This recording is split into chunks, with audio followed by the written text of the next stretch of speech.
मागील व्हिडिओमध्ये आपण आंतरराष्ट्रीय व रोमन संख्या चिन्हे याबद्दल माहिती घेतली होती.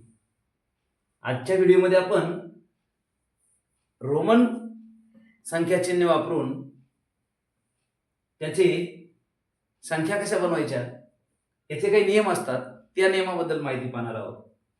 तर बघूया. आय, व्ही आणि एक्स या संख्या चिन्हांच्या साहाय्याने संख्या तयार करणे याचे कोणकोणते नियम आहेत. तर पहिला नियम आहे आय व एक्स एका पुढे एक लिहून. आय आणि एक्स हे संख्या चिन्ह एका पुढे एक लिहितात आणि संख्या तयार होते. जसं उदाहरणार्थ आय, याचा अर्थ होतो एक. याच्या पुढे डबल आय लिहिलं, 2, 3 आणि एक्स तसंच एक्स एक्स एक्स 10 10 10 म्हणजे 30. ही संख्या 3 आहे, तर ही संख्या 30 आहे. आता किती वेळ लिहायचं राहायचं का? आय 4-5 वेळेस लिहिता येत नाही, 6 वेळेस लिहिता येत नाही, तर तो सुद्धा नियम आहे. बघूया दुसरा नियम. आय व एक्स ही चिन्हे एका पुढे एक जास्तीत जास्त 3च वेळा लिहितात.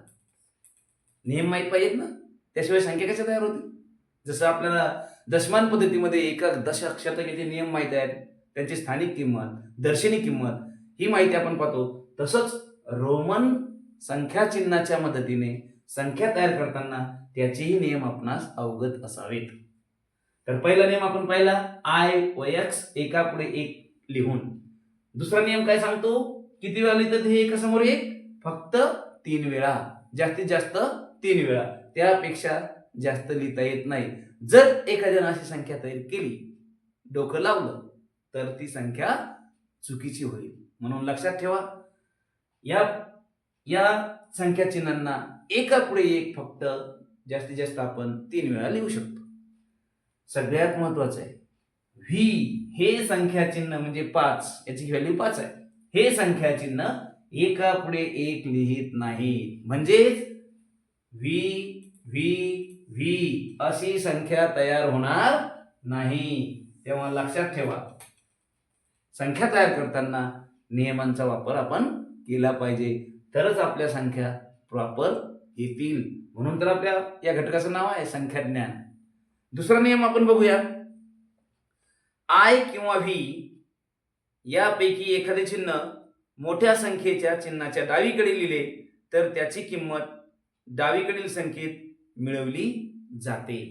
आता आय आणि व्ही, तिसरा नियम आहे. आय व व्ही या संबंधीचा आहे. काय सांगितलेलं आहे इथे? आय किंवा व्ही यापैकी एखादे चिन्ह मोठ्या संख्येच्या चिन्हाच्या उजवीकडे लिहिले तर त्याची किंमत डावीकडील संख्येत मिळवली जाते. कसं? उदाहरणार्थ बघूया आपण. उदाहरण दिलेले तर व्ही आणि याच्या पुढे जर आपण आय लिहिलं तर हे झालं डावीकडचं, हे झालं उजवीकडचं, बरोबर आहे. मग याची किंमत काय होईल? 5 अधिक 1 बरोबर 6. दुसरं एक उदाहरण बघूया आपण. एक्स आय याचा अर्थ असा होतो 10 अधिक 1 म्हणजेच 11. म्हणजे डावीकडचे जे चिन्ह असेल त्याच्यामध्ये उजवीकडच्या चिन्हाची किंमत मिळवायची, म्हणजे अधिक करायची, बेरीज करायची. उदाहरणार्थ बघा, व्ही आय आय याचा अर्थ होतो 5 अधिक 1 अधिक 1 म्हणजेच 7. याची किंमत काय होईल? 7. अशा प्रमाणे आपण या रोमन संख्या तयार करताना असे 3 नियम पाहिले. याचे आणखी 2 नियम आहेत. ते नियम आपण पुढील व्हिडिओमध्ये बघणार आहोत. तेव्हा आमच्या द स्कॉलर मॅथ्स रूट या यूट्यूब चॅनलला लाईक, सबस्क्राईब करा, शेअर करा आणि हो, आमचं व्हॉट्सअप चॅनल सुद्धा आहे बरं का. डिस्क्रिप्शन बॉक्समध्ये आम्ही लिंक देणारच आहोत. तेव्हा आमच्या व्हॉट्सअप चॅनलला देखील फॉलो करा आणि या ज्ञानाचा फायदा घ्या.